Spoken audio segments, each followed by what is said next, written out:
पाकिस्तान तहरीक इंसाफ के MPA शबीर कुरैशी ने Sindh assembly में इमरान खान की नुमाइंदगी करते हुए मौजूदा हुकूमत की खूब छतरोड़ कर दी।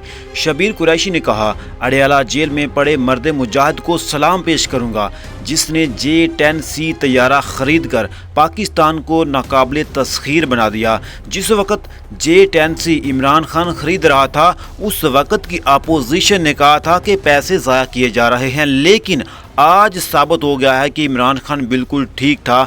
उसी के खरीदे हुए तैयारे से पाकिस्तान का नाम पूरी दुनिया में रोशन हुआ है।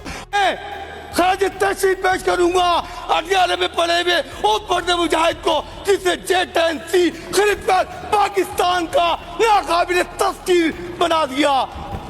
तो वक्त की पूजन कहने लगी कि ये जिया है पैसों का।